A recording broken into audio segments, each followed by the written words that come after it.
Nike, Air Jordan at Under Armour. Ilan lang yan sa mga sikat na brand ng rubber shoes na naghahari ngayon sa merkado mga kasangkay. Pero alam nyo ba na bago pa man maghari ang mga international brand na yan ay may mga sariling brand din tayo ng sapatos na nangibabaw noong 70s hanggang 90s? Maliban dyan ay may sumikat din na tindahan ng sapatos dati kung saan mo mabibili yung mga Pinoy brand na yan. At yan ang pag-uusapan natin sa video na to mga kasangkay. Aalamin natin ang kasaysayan ng dating sikat na tindahan ng sapatos na Zenko Footstep at kung ano ba ang nangyari dito. Pag-uusapan din natin ang kwento ng mga sumikat na brand ng sapatos dati na KP at Mighty Kid. Pero bago tayo magsimula ay iniimbitahan kitang mag-subscribe kung bago ka lang sa aking channel at mahilig ka sa mga ganitong content. Paki-click na din ang bell icon para lagi kang updated kapag nag-upload ako ng mga bago kong video.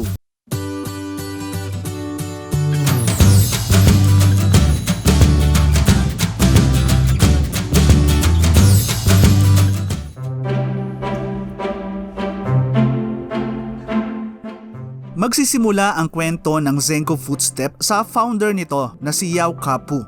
Taong 1957 nang itatag ni Yao ang Zenet Commercial para maging distributor ng mga sandals at rubber shoes. Nagsimula ang negosyante sa San Fernando Street sa Binondo na di katagalan ay ililipat sa mas malaking warehouse sa Caloocan noong 1959. Noong May 26, 1961 naman nang buksan ni Yao ang tindahan ng Zenko sa Divisoria. Magiging matagumpay ang bagong tindahan pero sa kasamaang palad ay masusunog ito. Pero gaya ng ibang matagumpay na negosyante ay hindi pinanghinaan ng loob si Yao Kapu at muling nagbukas ng tindahan sa Recto. Magpapatuloy ang tagumpay ng Zenko at noon ng 1967 nang magsimula na itong mag-expand sa mga probinsya gaya ng Cebu, Davao, Iloilo at Naga.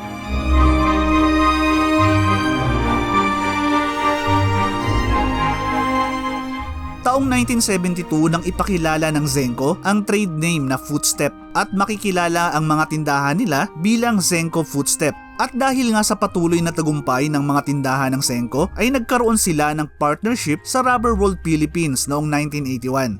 Ang Rubber World ay ang isa sa pinakamalaking shoe manufacturer sa bansa na nakilala dahil sa mga iconic brand nila gaya ng Mighty Kid, KP at Spartan. Ang kumpanya din ang nakakuha ng lisensya para gumawa ng mga sapatos ng Adidas at Grosby dito sa Pilipinas. Magiging matagumpay ang partnership ng Zenko at Rubber World kung saan ay magagamit nila ang mahusay na marketing ng Zenko at ang manufacturing ng Rubber World.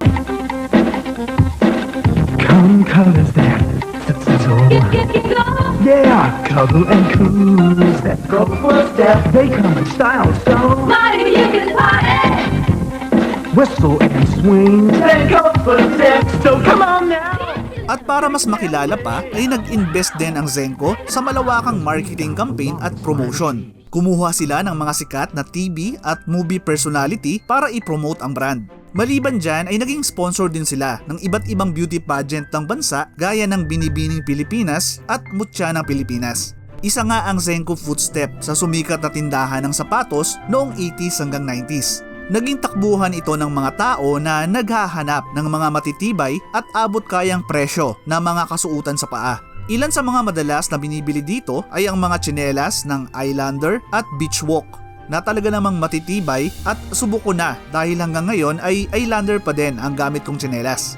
At syempre dito mo din makikita yung mga produkto ng Rubber World nung kalakasan pa nito gaya na lang nung sikat nung 80s na Grosby na naglabas pa ng mga signature shoes para sa mga PBA player nun. Isa sa mga sumikat nun ay ang Black Superman na ginawa nila para sa sikat na import nung mid-80s na si Billy Ray Bates. Andyan din yung Grosby First 5 Ultra na itinatampok naman ang mga sikat na PBA player noon gaya nila Ramon Fernandez, Atoy Ko, Francis Arnaiz at iba pang mga PBA legend.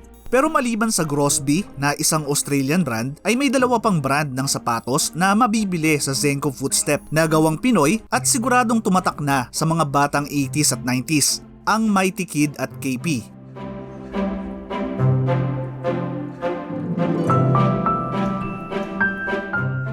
Kung lumaki kayo noong 80s ay siguradong nagkaroon kayo ng sapatos na Mighty Kid mga kasangkay, na isa sa mga iconic na produkto ng Rubber World.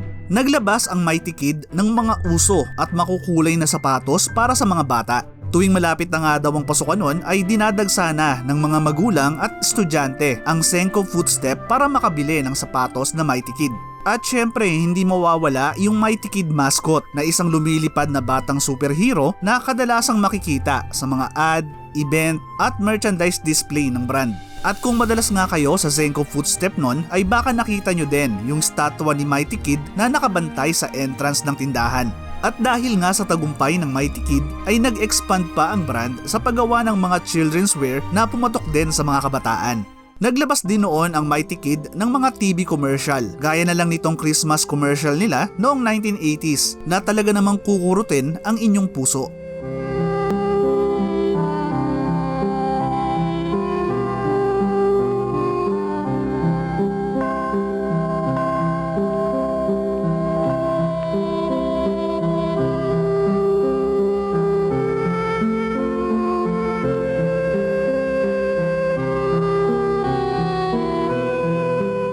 Kayo ba mga kasangkay? Nagkaroon din ba kayo ng Mighty Kid dati? Paki-share naman ng mga kwentong Mighty Kid ninyo sa comment section sa baba.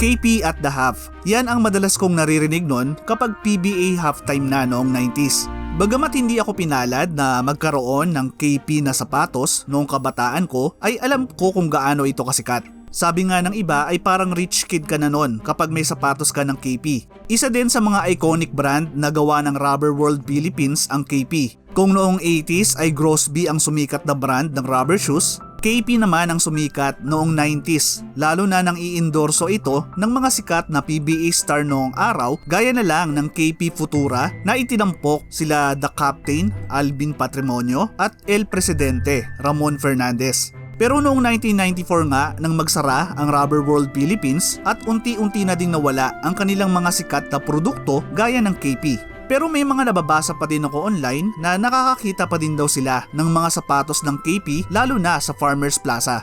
Pero may kamahalan na nga lang daw ang presyo.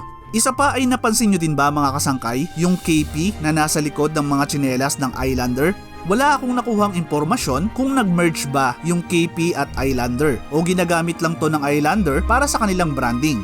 Kayo ba mga kasangkay, nagkaroon ba kayo ng KP shoes noong araw? At alam nyo ba kung bakit may brand ng KP sa likod ng Islander? Paki-share naman sa comment section sa baba.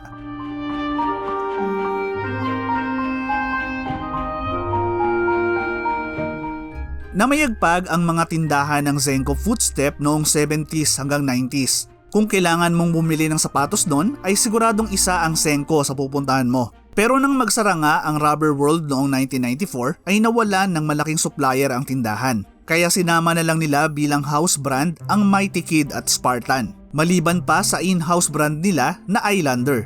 At dahil na din sa pagsikat ng mga mall gaya ng SM at Robinsons, kung saan mabibili mo na halos lahat ng kailangan mo, ay unti-unti na ding humina ang mga tindahan ng Zenko. Pero hindi naman ibig sabihin nito ay wala ng mga Zenko Footstep mga kasangkay. Marami pa din ako nakikita na nagpo-post sa Facebook ng mga napipicturan nilang mga tindahan ng Zenko Footstep. At matutuwa ka sa mga komento ng mga netizen na makikita mo ang saya nang nalamang buhay pa din hanggang ngayon ang pinakasikat na tindahan ng sapatos ng kanilang kabataan. Maraming salamat sa muling pagsama hanggang sa dulo ng video natin mga kasangkay. Ano ang masasabi nyo sa kwento ng Zenko Footstep? May mga nakikita pa din ba kayo ngayon na tindahan nila? Paki-share naman ng mga kwentong Zenko Footstep ninyo sa comment section sa baba. Paki-click na din yung like button kung nagustuhan nyo yung content na to. Hanggang sa susunod na video mga kasangkay. Thank you for watching.